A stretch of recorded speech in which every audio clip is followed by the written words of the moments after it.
भगवते रुद्राय। नमस्कार दोस्तों, जिस व्यक्ति ने अपने जीवन काल में संपूर्ण जीवन काल में प्रदोष का व्रत नहीं किया है, उस व्यक्ति का जीवन अधूरा है। उसमें भी सावन में पड़ने वाले प्रदोष व्रत और भी ज्यादा विशेष हो जाते हैं। सावन में पड़ने वाले प्रदोष व्रत को लेकर बहुत सारे असमंजस की स्थिति बन गई है। तो ऐसे में आज की इस वीडियो में हम जानेंगे सावन में जो ये प्रदोष का व्रत कर रहा है, ये 14 तारीख को रखना है, यानी कि 14 जुलाई या फिर 15 जुलाई को। पूजा का शुभ मुहूर्त क्या रहने वाला है और हमें पारण कब करना चाहिए। इसके अलावा कुछ विशेष उपाय भी जानेंगे जिनको करने से आपके जीवन में भगवान भोलेनाथ की कृपा सदैव बनी रहती है। इसके अलावा ये भी जानेंगे कि प्रदोष काल में ही भगवान शिव की पूजा सर्वाधिक क्यों की जाती है, क्या इसका महत्व है, इसके बारे में भी आज के इस वीडियो में हम चर्चा करेंगे। और भी बहुत सारी जानकारी आज के इस वीडियो में हम जानेंगे। आइए वीडियो को हम स्टार्ट करते हैं। नमस्कार दोस्तों, कैसे हैं आप सभी। उम्मीद करती हूँ आप सभी स्वस्थ होंगे, सुरक्षित होंगे और आप सभी के उत्तम भविष्य की कामना करते हुए आज का ये वीडियो स्टार्ट करती हूँ। सावन में पड़ने वाले प्रदोष व्रत को लेकर के अलग अलग लोगों के मन में अलग अलग तरह के सवाल भी हैं और बहुत सारे इसको लेकर के असमंजस की स्थिति है, कंफ्यूजन है कि हमें 14 जुलाई को व्रत रखना चाहिए या फिर 15 जुलाई को। ज़्यादातर जगहों पे ये सुनाई पड़ रही है कि 14 जुलाई को हमें व्रत का पालन करना चाहिए, लेकिन ऐसा नहीं है दोस्तों। 14 जुलाई की रात्रि 7:30 बजे के करीबन से जो है त्रयोदशी तिथि की शुरुआत हो रही है, जो कि अगले दिन 15 जुलाई की रात्रि 12 बजे तक लगभग है। तो आप देखें, हमारे शास्त्रों में जो है सूर्योदय का बहुत ज्यादा महत्व माना जाता है। जो भी व्रत, जो भी पूजन पाठ हम करते हैं, वो सूर्योदय के साथ जो स्टार्ट होता है, जिसकी शुरुआत सूर्योदय के साथ होती है, उसी व्रत का हमें पालन करना चाहिए। उसका सर्वाधिक महत्व है। लेकिन 14 जुलाई को जो समय आ रहा है वो है रात्रि के समय का, यानी कि रात्रि के समय से ही त्रयोदशी तिथि की शुरुआत हो रही है। और इस तरीके से यदि हम समझते हैं बात को, तो 14 जुलाई का व्रत हमें नहीं रखना चाहिए। वैसे आप अपने क्षेत्र के अनुसार पता कर सकते हैं, बात को जान सकते हैं, लेकिन मेरे हिसाब से पूरी तरह 15 जुलाई का व्रत रखा जाना चाहिए। और 15 जुलाई के दिन को अगर देखते हैं तो शनिवार पड़ रहा है, यानी कि शनि प्रदोष का ये व्रत हो रहा है। पूरे दिन शनि प्रदोष का यदि आप व्रत करते हैं, नियम का पालन करते हैं, एक समय फलाहार का यदि आप इस दिन उपयोग करते हैं, इस्तेमाल करते हैं, तो आपका ये पूजन बहुत ज़्यादा सफल होता है। जो भी व्यक्ति अपने जीवन काल में बहुत अधिक परेशान है, संतान से या फिर घर, कारोबार, इन सभी चीज़ों से बहुत ज़्यादा परेशान है, उनके पास कोई उपाय ना दिख रहा हो, अत्यधिक परेशानी के कारण आए दिन उनके साथ कुछ न कुछ बुरी घटनाएं घटती रहती हों, उनके लिए शनि प्रदोष का व्रत अति उत्तम माना जाता है। प्रदोष का व्रत हमें प्रदोष काल के समय करना क्यों सबसे ज्यादा उत्तम माना जाता है, ये बात भी हम समझ लेते हैं।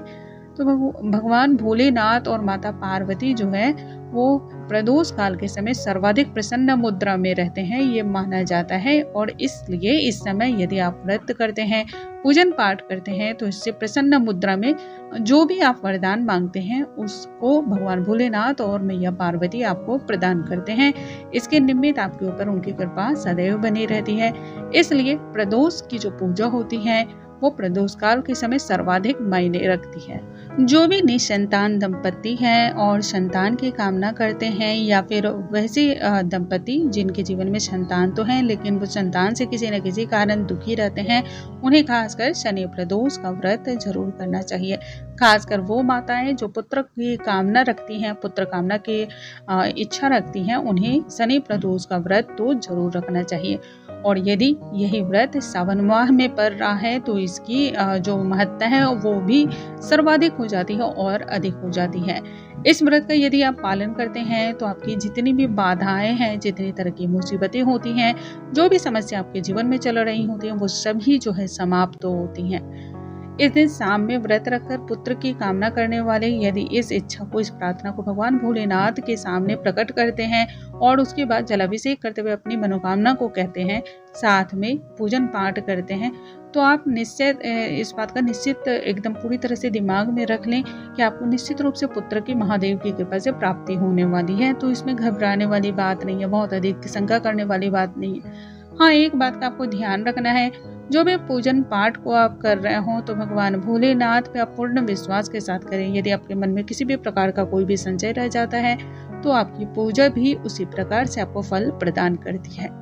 पूजा का शुभ मुहूर्त क्या है, अब हम ये जान लेते हैं। तो प्रदोष की जो पूजा है वो शाम को 5:30 बजे से लेकर 7:30 बजे तक, यदि आप प्रदोष काल में भगवान शिवलिंग की पूजा करते हैं तो ये बहुत ही ज्यादा विशेष मुहूर्त है, बहुत ज्यादा शुभ मुहूर्त है। सूर्यास्त से 45 मिनट पहले का समय और सूर्यास्त के 45 मिनट बाद का जो समय होता है वो प्रदोष का समय होता है। ये मैंने इसलिए बताया है क्योंकि बहुत सारे लोगों के मन में इस बात को लेकर भी कंफ्यूजन होता है कि प्रदोष का समय वैरी क्यों होता है, यानी कि बार बार बदलता क्यों रहता है। तो ठंड के समय देखिए सूर्यास्त का जो समय होता है वो कुछ और होता है, गर्मी में कुछ और होता है। तो इस प्रकार से जो है प्रदोष का समय आप छोटे मोटे तौर पे जान सकते हैं। किसी भी कैलेंडर या फिर अन्य प्रकार के आपको किसी से पूछने की भी आवश्यकता इससे नहीं पड़ती है। शनि प्रदोष होने की वजह से इस दिन भगवान शनि की कृपा भी आपको प्राप्त होती है। भगवान शनि प्रदोष का महत्व जो है वो और भी ज्यादा अधिक हो जाता है। 30 साल बाद जो है शनि अपनी राशि कुंभ में विराजमान रहने वाले हैं और श्रावण शिवरात्रि भी इस दिन पड़ रही है। इस प्रकार से यदि आप देखते हैं तो शनि प्रदोष का व्रत विशेषों में भी विशेष है। अब इस दिन जानने वाले कुछ खास उपाय जो हमें अवश्य करने चाहिए, जैसे कि शनि प्रदोष काल में आपको शिवलिंग पर जल में काले तिल मिलाकर अर्पण करें और शिव के पंचाक्षर जो मंत्र हैं ओम नमः शिवाय मंत्र का जाप मानसिक रूप से आप दिन भर करते रहें, बहुत अच्छा माना जाता है।